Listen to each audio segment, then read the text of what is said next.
آج کی ویڈیو شروع کرتے ہیں. سب سے پہلا کوشچن ساحل بھائی بہت امپورٹنٹ اور چلا تو بہت مسئلہ صدیوں سے آ رہا ہے, لیکن یہ ہے کہ اس کے اوپر بات کرنی بہت ضروری ہے, اور وہ یہ ہے کہ والدین کے بیسیکلی حقوق کیا ہیں, فرائض کیا ہیں, اولاد کے حقوق اور فرائض کیا ہیں, اور یہ جو والدین کی تھوڑی سی بلیک میلنگ چلتی ہے کچھ معاملات کے اوپر, اس کو ہم کیسے ٹیکل کریں گے؟ اصل میں نا اسلام میں جو بیسک فلاسفی ہے اس میں والدین کے کوئی حقوق نہیں ہے, کسی اور انسان کے کسی پہ کوئی حق نہیں, اللہ کا ہی حق ہے صرف انسان پہ. اور اللہ تعالیٰ نے جو میٹرکس بنائی ہے اس میٹرکس کو پورا کرنے کے لیے فرائض ہیں ایک دوسرے کے لیے. میرا فرض ہے کہ میں باپ کی خدمت کروں, تابع داری کروں, جب تک کہ وہ اللہ تعالیٰ کے احکام کے انڈر مجھے اپنی تابع داری کروائیں. تو اس کا مطلب ہے کہ باپ کے ایبسولوٹ حقوق کوئی بھی نہیں ہے. اب اس کا یہ بھی مطلب ہے کہ باپ اگر اللہ تعالیٰ کی تابع داری کے دوران کہ اس میٹرکس کے اندر میرے پہ ظلم بھی کر رہے ہیں تو خیر میں کچھ بھی نہیں کر سکتا, کیونکہ میں میٹرکس آف اللہ کا تابع دار ہوں. ہم نے جو ایک پلاسٹک کا کانسیپٹ نکالا نا حقوق العباد کا, جو کہ اصل میں اسلام میں ہے ان سب set of a bigger matrix, کہ اللہ تعالیٰ کی تابع داری کی وجہ سے میں آپ کی تابع داری کر رہا ہوں, اور جو ہوگا اللہ کے لیے ہوگا. اب ہم نے کیا کیا, جو پلاسٹک کا کانسیپٹ آیا تو بالکل ایک کارسینوجینک چیز ہوتی ہے نا, وہ کینسر کریٹ کرتی ہے, تو یہ پلاسٹک نے بھی کینسر ڈال دیا ہمارے روم میں, کہ اب ہم وہ والی باتیں بھی ماننا شروع ہو گئے ماں باپ کی کہ جو اللہ کے خلاف بھی جاتی ہیں, جو شریعت کے مطابق ڈائریکٹ. ہاں, اللہ کے قانون کے خلاف, باپ کا قانون ہے, ماں کا قانون ہے, خاندان کا قانون ہے, تو یہ خاندانی مذہب ہے, اسلام نہیں ہے.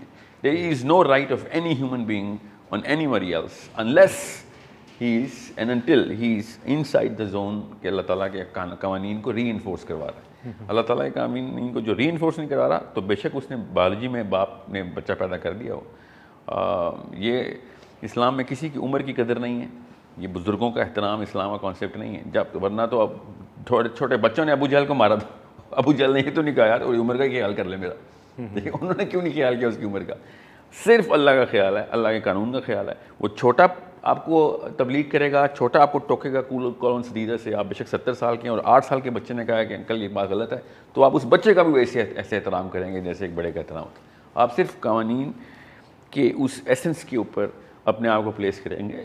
یہ ہمارے باقی کے سارا کچھ کلچر ہے. وہ ایک شعر ہے نا کہ توحید تو یہ ہے کہ خدا حشر میں کہہ دے یہ بندہ دو عالم سے خفا میرے لیے ہے. بالکل بالکل. اور اب وہی بات ہے, جیسے میں آپ کو ایک مثال دیتا ہوں, اسلام میں کسی اور کے لیے کھڑا ہونا منع ہے.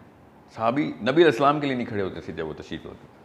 ہم لیکن کلاس میں انٹر ہوتی ہے تو گڈ مارننگ میڈم کہہ کے سب نے کھڑا ہونا ہوتا ہے, اور نہ کھڑا اس کو اسکول سے نکال دیں گے. لٹرلی کیا کہیں گے کہ اس بندے کو تمیز نہیں ہے, ٹھیک ہے. اور حالانکہ جو سب سے بڑی بدتمیزی اللہ تعالیٰ نے کہا ہے, سب سے بڑی تمیزی ہے کہ وہ قانون کو نہ پہچاننا ہے, کہ تم وہ والا کام کرنا شروع کر دو کہ جو اللہ کے قانون کے علاوہ یا اس کے خلاف ہو. علاوہ کو بدعت کہتے ہیں ہم, اور خلاف جو ہے وہ طاغوت ہے وہ.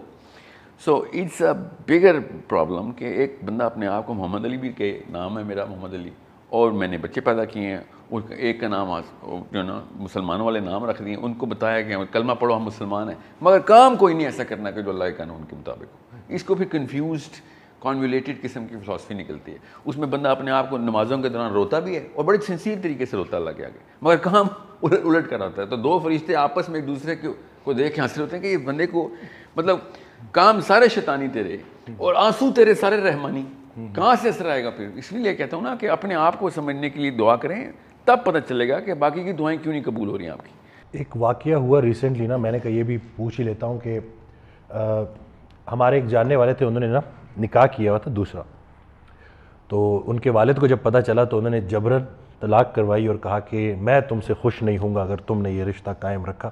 اور ایک اور جملہ بولا انہوں نے کہ شرک کے بعد سب سے بڑا گناہ والدین کی نافرمانی. 2 ابھی طلاق, اور اس بندے نے پھر جبراً زبردستی اس سے طلاق کروائی. یہ جملہ عمومی ہے کہ شرک کے بعد, حالانکہ یہ بات غلط ہے. شرک کے بعد سب سے بڑا گناہ طاغوت ہے, اور یہ ہے اس نے طاغوتی حرکت کی باپ نے, کہ اللہ کے قانون کے علاوہ یا اس کے خلاف اپنا قانون نافذ کر دی. کوئی بھی شخص اللہ کے قانون مطلب ایک بیوی کو طلاق دینے کے پیچھے جو وجوہات بتائے گا وہ صرف محمد مصطفیٰ صلی اللہ علیہ وسلم کی ذات ہے بس. اس کے علاوہ کوئی نہیں بتا سکتا کہ کس بیوی کو طلاق دیں گے. ان کی نشانیاں بتا دی ہیں, نبی علیہ السلام نے بتا دیا کہ بیوی اگر یہ کرے تب طلاق دیں گے آپ. اس کے علاوہ کوئی آ کے آپ کو کہہ دے یا مشورہ دے دے کیا مطلب, نبی علیہ السلام کے پاس لوگ آتے ہیں صحابی کہ یا رسول اللہ طلاق, مجھے طلاق کی بات بتائیں. نبی علیہ السلام نے کہا نہیں دینی طلاق. ایسے ایسے کیسز ہیں. اور ہم لوگ, میری بھی لڑکی پسند نہیں, بہو پسند نہیں ہے, جیسے اس کیس کے اندر ایسے باپ کی نافرمانی نہیں, ایسے باپ کو تبلیغ دعوت دیتے ہوتے ہیں. اب ظاہر ہے باپ کو تو نہیں اب ہاتھ سے روک سکتے نا, ورنہ تو میں کہہ رہا تھا کہ باپ کو, ایسے باپ کو بھی ہاتھ سے روکو. تو طاغوت کا علم بردار ہے, اپنے آپ کو نعوذ باللہ اللہ کے مقابلے میں لے آیا کہ میں بتاؤں گا کہ کس لڑکی کو طلاق دینی ہے کہ نہیں. مطلب حقوق العباد کی بات بھی ایک طرف کرنی اور دوسری طرف اس بچی کا مطلب تہس نہس کر کے رکھ دینا ہے. ایک نہ صرف ایک لڑکی کی تو سینسیٹیوٹی اور ہوتی ہے نا, لڑکے کی طلاق کا کوئی اتنا اسٹریس نہیں ہوتی, لڑکی کی طلاق کے بعد امپلیکیشن بہت بڑھ جاتی ہے. اسلام میں بھی, میں کسی اور کلچر کو تو مانتا بھی نہیں.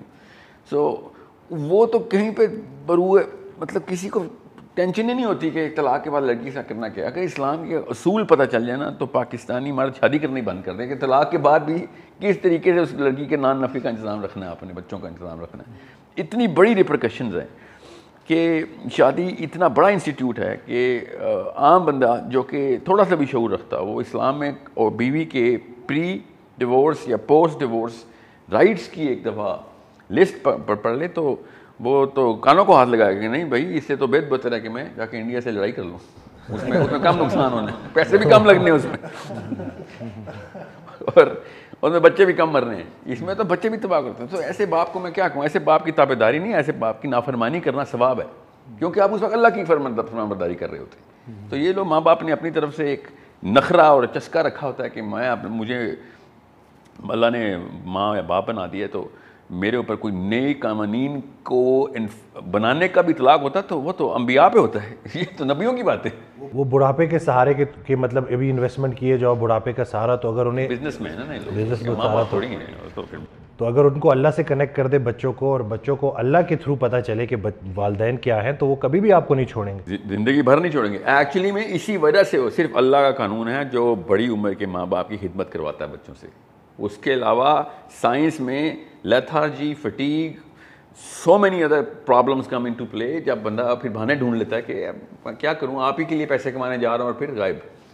اور اولڈ ہومز آپ کی پھر ایک وہ بنتی ہے, دائمی مسکن بنتا ہے. دا پرابلم از کہ ماں باپ کو اللہ کا نام یوز کرنے سے پہلے جو روح کانپنی چاہیے نا, وہ نہیں کانپ رہی ان کی, ان کو شعور نہیں ہے. نااہل بھی ہیں, اتنے جاہل بھی ہیں کہ جو اللہ کا نام لیتے وقت کسی بھی قسم کا کوئی تعامل نہیں کرتے کہ اللہ نے کہا ہے کہ ماں باپ کی وہ بات ماننی ہے. اللہ تعالیٰ نے ایسے ماں باپ کو کے ساتھ جو سلوک کرنے کے لیے کہا ہے نا, وہ میں آپ کو بتا نہیں سکتا اس طرح کے پروگرام میں, کیونکہ آڈینس میں بچے بھی ہوتے ہیں. میں اس طرح کی سخت جملے استعمال نہیں کرنا چاہتا, نہیں تو بڑے بڑے بچوں نے بدر میں عہد میں اپنے باپوں کے سر قلم کیے ہیں. جو اللہ کے خلاف چلے گا اس کی کوئی درجہ نہیں ہے اس کا.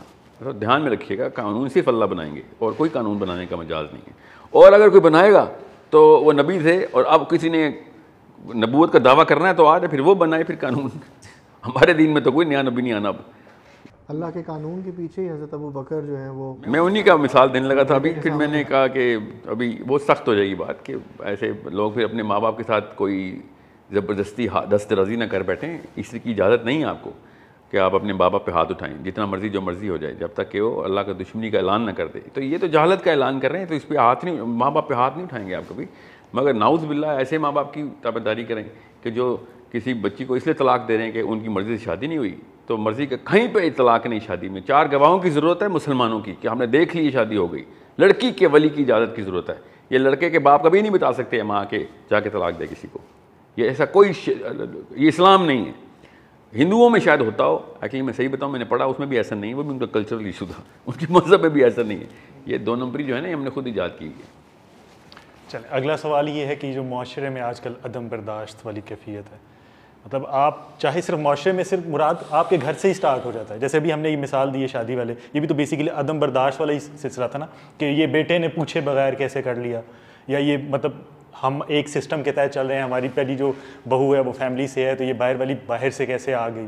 تو یہ عدم برداشت یہ ہے کہ میرے سے نہیں پوچھا, ٹھیک ہے. تو اس کو کیسے ہم, عدم برداشت ایک بڑا کانسیپٹ ہے. یہ تو چلیں اس کی پوچھنا تو چاہیے تھا لڑکے کو, مگر اس بیس پہ اگر اس نے کر لی شادی بغیر پوچھے تو طلاق نہیں ہونی چاہیے. مگر برداشت کا جو بیسک ایلیمنٹ ہے نا, اس کے پیچھے جو سائنس ہے, جو سوسیولوجسٹ میں, اینتھروپولوجی میں, وہ اس طریقے اس جگہ تک پہنچ رہے ہیں جہاں پہ اللہ نے اپنے قوانین کے تھرو, انبیاء کے تھرو. ایک میں آپ کو مثال دیتا ہوں تاکہ آپ کو سب کو پتہ چل جائے کہ ایک مینٹل ایکسپیریمنٹ، سائیکولوجیکل ایکسپیریمنٹ ہے جو ہر بندے کو کرنا چاہیے اپنے ساتھ، کہ اگر آپ کو یہ لگتا ہے کہ اگر آپ کے پاس ٹائم مشین ہو اور آج بھی اسی طریقے سے ہم یہی کپڑے پہن کے یہی سوچ کے ساتھ اتنی کتابیں پڑھی ہوئی ہیں، ایک دوسرے کو جانتے ہیں، ٹائم مشین میں جائیں اور 1400 سال پہلے ابو بکر صدیق کے، عمر بن خطاب کے، علی بن ابی طالب کے، یا پھر نبی علیہ السلام کے ڈائریکٹ مدنی دور کی، کیونکہ اس وقت اسٹیٹ بن چکی تھی 10ویں ہجری تک پہنچ جائیں، تو آپ کو پتہ چلے گا کہ اتنی لبرٹی ایک انڈیویجول کو تھی نا، اتنی اوپننس تھی کہ امریکہ میں بھی آج وہ نہیں ہے۔ آپ کو کبھی بھی کوئی نہیں پوچھتا تھا کہ یہ کیوں کر رہے ہو، وہ کیوں کر رہے ہو، تو لگاتا ہی نہیں تھا کوئی، کیونکہ سورہ حجرات سب کو ازبر تھی، خون میں سرائیت تھی سورہ حجرات کی۔ کوئی کسی کے بارے میں جاسوسیاں نہیں کرتا تھا، کوئی کسی کے بارے میں یہ نہیں پوچھتا تھا کہ وہ فلاں نے کیا لے لیا، فلاں نے کیا خرید لیا، فلاں کے پاس کیا ہے، کوئی کسی کو یہ کرتے نہیں دیکھتا تھا کہ گناہ کر رہا ہے، سب ایک دوسرے کا گناہ چھپاتے ہوتے تھے، سمجھ رہے؟ یہ وہ معاشرہ چل رہا تھا، اتنی اوپننس تھی، اس لیے پھر ایسا کوئی علم کا سیلاب آیا ان کی طرف سے کہ ہر بندہ ہر بندے سے سیکھتا تھا۔ اس کو امامیہ دور کہتے ہیں علماء کرام۔ پہلے 300 سال تک فتویٰ کیسے لیا جاتا تھا مسلمانوں میں کہ کسی بھی چلتے پھرتے بندے کو، جس کو آپ دکاندار ہے، جاننے والا ہے، وہاں پہ اس بندے کا کاروبار ہے، اور دیکھتے تھے یہاں بندہ صادق ہے، ٹھیک ہے، سچی بات کرتا ہے، سیدھی کھری بات کرتا ہے، تو اسے اپنا مسئلہ بیان کر کے جو جواب لیتے تھے اس کو فتویٰ سمجھتے تھے۔ اتنا اوپن تھا، کبھی کسی کو پتہ نہیں تھا کہ فرقہ کیا ہوتا ہے، تو لائن کہاں پہ ڈرا کرنی ہے، کہ اس کا اسکول آف تھاٹ کیا ہے، میرا اسکول آف تھاٹ کیا ہے۔ اس کو امامیہ دور کہتے ہیں۔ 300 ایئرس تک مسلمانوں کو پتہ ہی نہیں تھا کہ فرقے کا لفظ بھی کہیں سے کرتا ہے۔ اور آج کل کی سب سے مشہور حدیث کیا، اسکولوں کی دیواروں پہ لکھی ہوئی ہے بیوقوفوں نے، ناہنجاروں نے، کہ نبی علیہ السلام نے ارشاد فرمایا میری امت کے بنی اسرائیل کے 71 فرقے ہیں، تو میری امت کے 72 فرقے ہوں گے۔ اور پھر جو بھی نبی علیہ السلام نے آگے شاف، سب کو حدیث یاد ہے۔ میں مطلب ایک سوشل ایکسپیریمنٹ ہی سمجھ لیں اس ویڈیو کو۔ آپ کو اگر حدیث کا پتہ ہے تو آپ صحابہ سے بھی بڑے عالم ہو گئے۔ صحابہ کو بھی یہ حدیث نہیں پڑھا تھی، یہ حدیث بعد میں پراپر، یقیناً صحیح حدیث ہے، صحیح تو نہیں، خیر ترمذی میں کوٹڈ ہے، مگر اس کی صحت کے اوپر بحث ہے کہ کچھ علماء نے کہا کہ اس میں ایسا تردد نہ کریں، بس چین منقطع ہے، باقی متن ٹھیک ہے اس حدیث کا۔ مگر اس کا یہ مطلب نہیں ہے کہ یہ چارٹر ہے ہمارا، ہم نے اس کو ایسا چارٹر بنایا ہوا ہے، اپنے آپ کو جنتی اور دوسرے بندے کو دوسری کہنے کے لیے اس حدیث کا سرٹیفکیٹ لے لیا ہم نے۔ حالانکہ نبی علیہ السلام نے کبھی نہیں کہا کہ میری امت میں 72 فرقے ہوں گے اور صرف بریلوی جنت میں، یا پھر دیوبندی جنت میں، یا سنی جنت میں، یا شیعہ جنت میں، یا اہل حدیث جنت میں، یا سلف صالحین جنت میں۔ ایسا کچھ بھی نہیں، نبی علیہ السلام نے کہا جو میرے اور تمہارے نہج کے اوپر ہوں گے۔ بات اتنی سی بات تھی، اب وہ کیا تھی؟ وہ اوپننس تھی، وہ لیک آف ججمنٹ تھی۔ میں آپ کو اتنی سی بات بتاؤں کہ آپ جب کوئی غلطی ہو جاتی ہے آپ سے، اسلام کا ایسنس کیا ہے؟ میرے سے کوئی گناہ ہو گیا، اسلام کا ایسنس یہ ہے کہ سب سے پہلے ہم یہ سوچتے ہیں کہ اللہ تعالیٰ میری توبہ قبول کریں گے۔ سب سے پہلی یہ سوچ آتی ہے کہ انسان ہوں، بشر ہوں، اللہ تعالیٰ نے خود کہا ہے توبہ کرو۔ اس کا مطلب یہ تھا کہ گناہ تیرے سے ہوگا ہی ہوگا، ورنہ توبہ کا کانسیپٹ ہی نہ ہوتا۔ ہمارے ہاں یہ کانسیپٹ بالکل الٹا ہے اس کا مطلب کیا تھا کہ صحابہ کرام بھی جب نبی علیہ السلام کے اپنے دور کے اندر، یا خلفائے راشدین کے دور کے اندر، جب کسی بندے کو ایسا کام کرتے ہوئے دیکھتے تھے تو اس کو ٹیگ نہیں کرتے تھے۔ He will never be known as someone جس نے گناہ کیا۔ ہم لوگ، ہماری نیچرل سائیکالوجی، اب تو سائنس بھی اس جگہ پہ پہنچ چکی ہے کہ میں کبھی بھی اس بندے کے ساتھ نہیں اٹھوں بیٹھوں گا کہ جو مجھے ٹیگ کرتا ہے، اس کو ہم ججمنٹ کہتے ہیں۔ اللہ نبی علیہ السلام نے ارشاد فرمایا، حدیث قدسی ہے، کہ اللہ تعالیٰ کہتے ہیں کہ لعنت برساؤ اس بندے پہ کہ جو دنیا میں یہ بتا دے کسی کو کہ کون جنتی ہے اور کون دوزخی ہے۔ اور ہم نے پوری کی پوری چارٹر بنایا ہوا ہے کہ یہ باقی ہم جنتی ہیں اور وہ دوزخی ہیں۔ نبی علیہ السلام لعنت برسا رہے ہیں، یہ والی حدیث نہیں کوئی بتا رہا جو کہ حدیث قدسی ہے، اور وہ والی حدیث جو کہ ویک ہے، ٹھیک ہے وہ حدیث میں بھی مانتا ہوں بائی دا وے، مگر اس کی خوبصورتی الگ ہے، وہ کسی اور لیکچر میں بتائیں گے کہ اس کے فائدے کیا ہیں اس حدیث کے۔ مگر خود سوچیں، جب نبی علیہ السلام نے ارشاد فرمایا کہ یہ اللہ کی لعنت کی اگر گارنٹی چاہتے ہو تو دنیا میں لوگوں کو فیصلہ کر دو کہ یہ جنت میں جائے گا یا دوزخ میں جائے گا۔ پروفیٹ صلی اللہ علیہ وسلم کو بھی کچھ نام اللہ نے بتائے تھے جن کو عشرہ مبشرہ کہتے ہیں، اور ان کے علاوہ بھی ہیں 5-7 نام کہ جن کو نبی علیہ السلام نے دنیا میں اللہ تعالیٰ کے اذن سے بتا دیا کہ تجھے اللہ تعالیٰ نے بشارت دے دی ہے، ٹھیک ہے۔ عثمان غنی ہیں، علی بن ابی طالب ہیں، سعید بن زید ہیں، I mean there are so many جو کہ ایکسیپشنل کیسز ہیں، ایکسیپشنل کیسز جو کہ نبی علیہ السلام نے بھی بتایا۔ ورنہ تو میں آپ کو اتنی سی بات بتاؤں کہ عمر بن خطاب جن کو پے در پے نبی علیہ السلام بتا رہے ہیں تیرا محل دیکھ کے آیا ہوں جنت میں، تیری حوروں سے پردہ کیا ہوا ہے۔ I mean this man is the peak of the peak, right؟ اور وہ حضرت حذیفہ بن یمان کے گھر پہ جا کے مطلب سیکریسی میں جاتے تھے کہ بتا دے, کیونکہ حذیفہ کو نبی السلام نے منافقین کے نام بتائے ہوئے تھے. نہیں میرا نام تو نہیں آیا, کوئی میں تو نہیں ہوں, مجھے بتا دے. روتے تھے کہ مجھے بتا دے نبی. اور آگے سے حذیفہ بھی دیکھیں کیا اسٹینڈرڈ تھا. اب ان کو پتا تھا کہ نہیں ہمیں پتا ہے, اب وہ ہمیں بعد میں پتا کیا ان کو کیسے پتا تھا, بہرحال وہ میں کسی اور لیکچر میں کور کروں گا. مگر امانت داری تھی, جیسے میں نبی علیہ السلام کی امانت نہیں, مطلب سوچیں کہ کیا کیا اسٹینڈرڈ آپس میں ٹکرا رہے ہیں کہ عمر بن خطاب سوال کر رہے ہیں اور آگے سے حذیفہ کہہ رہے ہیں نہیں بتا سکتا. ٹھیک ہے, صحابہ نے پھر حذیفہ سے کہا کہ یہ آپ کیا ان کا چل رہا. بہرحال لمبی کہانی ہے, ہم سب کو پتہ ہے, مشہور واقعہ ہے. مگر حضرت عمر بن خطاب کو شک ہے, ٹھیک ہے, کہ کہیں بعد میں اس بشارت کے بعد نہ مجھ سے غلطی ہو گئی ہو, اور ہمیں یقین ہے ہم جنتی ہیں, میرا مولوی جنتی ہے, میری پگڑی والا کلر جنتی ہے, باقی سب دوست کی ہیں. مطلب یہ حضرت عمر کو یقین نہیں آیا, مگر مسجد بلال کے مولوی صاحب کو یقین آ گیا ہے. تو پھر کوئی مسئلہ ہے نا, پھر عدم برداشت ایسے ہی آتے ہیں نا. جب آپ کسی کی باؤنڈری کو اتنا اسٹرانگ پتھر کی دیواریں بنائیں گے تو ایک کامن سینس کی بات ہے سروائیول کے لیے. پھر آپ اس کو گروپ بائس کہتے ہیں کہ آپ اپنے گروپ کے لیے باعث ہوں گے ہی ہوں گے. تو فطری تقاضا ہے. پاکستان کے جھنڈے کو کیوں آپ انڈیا کا جھنڈا چھت پہ لگائیں, محلے میں کیا ہوگا آپ کے ساتھ, یا ایران کا لگا دیں, تاجکستان کا لگا دیں. چلے انڈیا پہ تو ہمیں پرائم کیا گیا نا اس کے خلاف, ٹھیک ہے. آپ سری لنکا کا جھنڈا لگا دیں, امریکہ کا لگا دیں. آپ کے اندر سے کیوں ایک ریپلشن آئے گی کہ نہیں یہ کام نہیں کرنا, because you are identified as a group, اور گروپ کے لیے آپ پھر اپنی باؤنڈری خود بناتے ہیں کہ گروپ کے باؤنڈری بناؤ اور میں ویسا ہی ہو جاؤں جیسا میرا گروپ ہے, میرا گروپ ویسا ہی ہو جائے جیسا میں ہوں. اس کو گروپ بائس کہتے ہیں. اور اس کے خلاف کوئی صحیح بات بھی کر رہا ہو تو آپ کو غلط لگتی ہے, اس کو بائسنس کہتے ہیں. ہاں, اس کو نہیں آپ کو صحیح لگتی ہے. پھر مطلب آپ کی تعریف غلط کی جائے, گروپ کی غلط تعریف کی جائے تو آپ کہتے ہیں بالکل لاجیکل آدمی ہے, بہت لاجیکل بات کی آپ نے. ٹھیک ہے, پاکستانی دنیا میں سب سے زیادہ چیریٹی کرتے ہیں, اصل میں نہیں کرتے. 73rd نمبر ہے ہمارا دنیا میں, ٹھیک ہے. سب سے زیادہ امریکہ کرتا ہے, نمبر 2 پہ سعودی عرب ہے. اسٹیٹ چیک کریں نا. مگر میں کہوں نا پاکستانی دنیا میں سب سے زیادہ زکوٰۃ دیتے ہیں. ہاں بالکل صحیح دیتے ہیں, کیونکہ بائسنس سے ہم اس کی غلط ڈیٹا کو بھی صحیح مان لیتے ہیں. اور جو چیز صحیح کوئی بندہ کہے کہ سر لیاقت علی خان صاحب کو جناح صاحب نے کہا تھا دوبارہ چوری نہ کریں.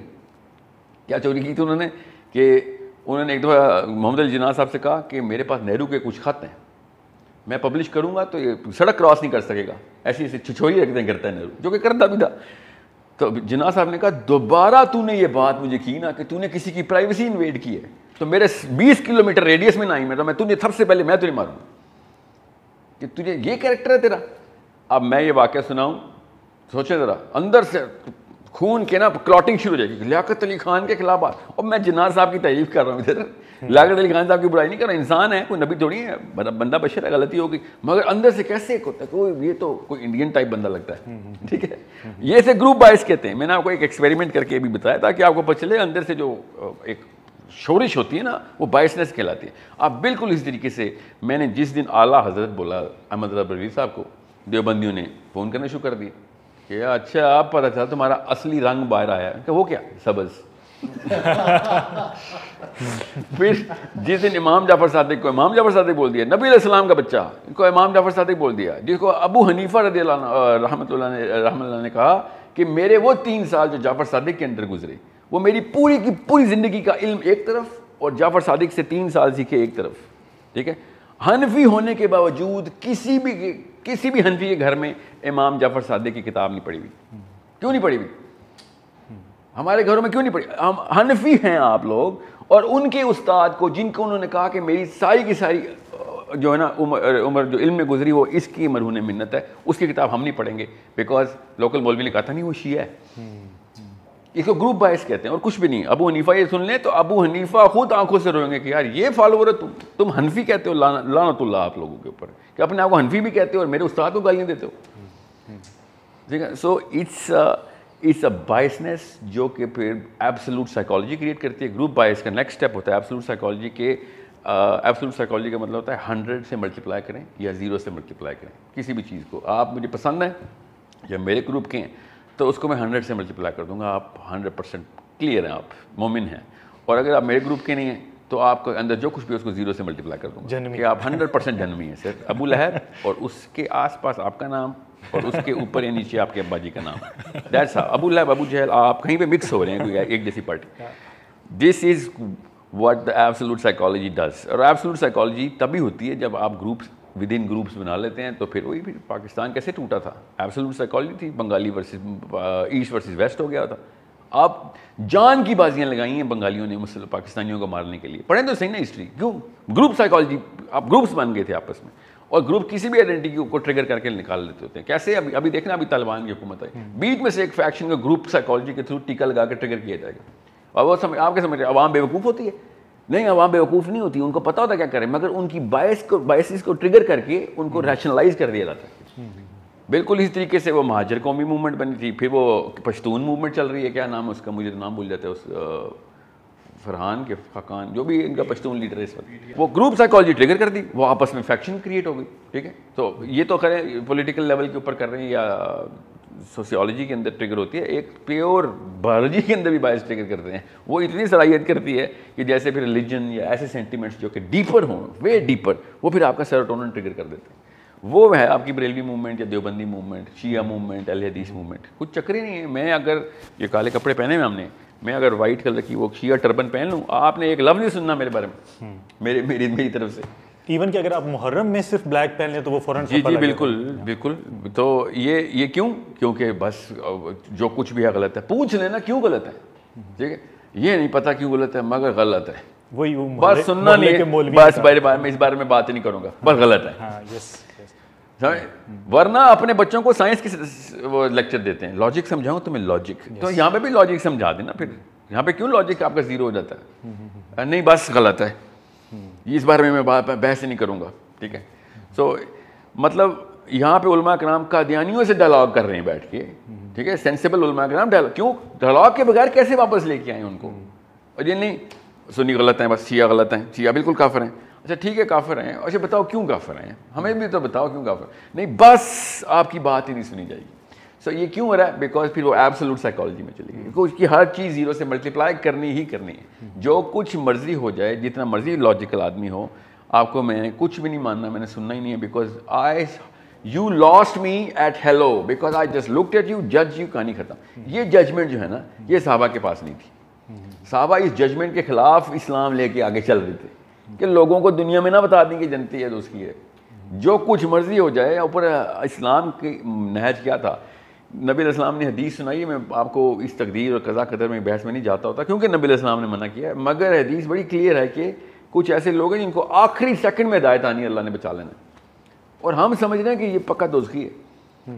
کیا پتا میں دوزخ میں بیٹھا سڑ رہا ہوں, اللہ تعالیٰ بچائے, اور میں جن کو دوزخی کہہ رہا ہوں اور میں نے پروو بھی کر دیا ہو, اللہ تعالیٰ اینڈ میں ان کو ہدایت دیتے ہیں, یا ان کو واقعی میں ہدایت ملی ہو, ہمیں نہ نظر آ رہی ہو. باطن کا تو کسی کو نہیں پتا. جی ہاں بالکل, یہی تو بات ہے, باطنی کا تو لفظ ہے, اللہ تعالیٰ کو پتا ہے. اللہ تعالیٰ نے اس لیے کہا تھا یہاں سے میں ہدایت نہیں دیتا, کسی کی لاجک اس کے اوپر نہ چلے جانا, یہاں سے دیتا ہوں, کب دل پھیر دوں اس کو پتہ نہ چلے. حضرت واصف سے کسی نے رحمۃ اللہ علیہ سے کسی نے کویشچن کیا کہ سنا ہے 72 فرقے بنیں گے تو کون سا فرقہ جنت میں جائے گا؟ انہوں نے جواب دیا وہ جس کا کوئی فرقہ نہیں. اللہ اکبر, تو یہ اللہ اکبر, فرقہ پرست حق پرست نہیں. مگر سر واصف علی واصف کون ہوتا ہے؟ اس نے تو کوئی پگڑی نہیں پہنی ہوئی تھی, ان کی تو داڑھی وہ نہیں تھی. بتائیں گے اسلام کا. ہر کوئی ڈاکٹر بنا پھر رہا ہے, سمجھ رہے, یہ ہے, یہ دیکھیں ذرا, it's a way bigger problem.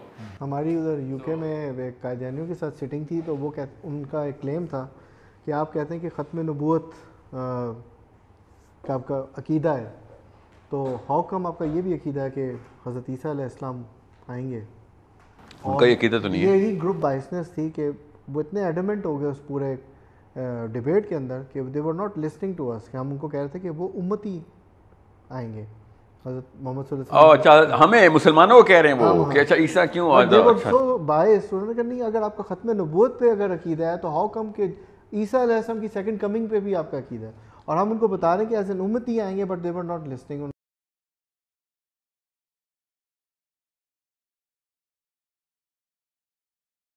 نہیں وہ ایسا نبی ہی آئیں گے, مگر ہوں گے وہ نبی علیہ السلام کی امتی, نبی ہی آئیں گے, مگر وہ نبوت اس لیے تو ہم نے ان کو زندہ رکھا ہوا ہے کہ کوئی نئی نبوت نہ مل جائے ان کو. قادیانیوں کو کوئی یہ پوچھے نا آپ سے کوئی قادیانی, تو ان کو بتانا کہ عیسیٰ اگر فوت ہوتے نا اور دوبارہ زندہ آتے تب آپ کا کوئی آرگیومنٹ بنتا تھا کہ دوبارہ کیوں نبوت ملی نبی اسلام کے بعد. وہ بھی زندہ ہے بھائی, آپ کے نبی نے ان کو مارا ہے, ہمارے نبی نے انہیں زندہ رکھا ہوا ہے. جب ایک بندہ پہلے سے نبی ہے, نبی اسلام تو ان کے بعد نبی بنے, تو ایز اے لیونگ بینگ واپس آتا ہے. فار ایگزامپل میں اگلی ویڈیو میں ادھر آتا ہوں تو آپ یہ تو نہیں کہتے کہ ساحل ندیم پہلی دفعہ یا پھر اس کو کوئی نئی انٹری ملی ہے, میں دوبارہ سے انٹر ہوں, بندہ تو وہی ہوں, میں مر کے تھوڑی زندہ ہو رہا ہوں. ٹھیک ہے, so it's a very common sense thing if you believe in all of it. It's the only 2 or 3 things. بہرحال یہ بحث ہو رہا ہے, مگر جو اس وقت 20 سال پلس ہو چکا ہے یا 18 سال 17 سال پلس ہو چکا ہے, اور جو 50 سال کا بھی نہیں ہوا, اس کو میری ڈائریکٹ دعوت ہے کہ خدا کا واسطہ ہے یہ ججمنٹ چھوڑ دیں. آپ کے اپنے بہن بھائی آپ کو بتانا بند کر دیں گے کہ ان کے ساتھ مسئلے کیا ہیں, کیونکہ کبھی بھی آپ اس بندے کو کال نہیں کرتے جو آپ کو جج کرتا ہے. آپ اس کمرے میں نہیں انٹر ہوتے جو آپ کو جج کرتا ہے. پولیس جج کرتی ہے آپ کو. کبھی ہوا ہے کہ سر میں سے چوری, ہیلو السلام علیکم پولیس 15, جی سر مجھ سے غلطی ہو گئی ہے, کیا کروں اس بارے میں؟ انہوں نے کہا نہیں ادھر ہمارے پاس آ, بتا دیں کیا کروں. ادھر آ, میں تو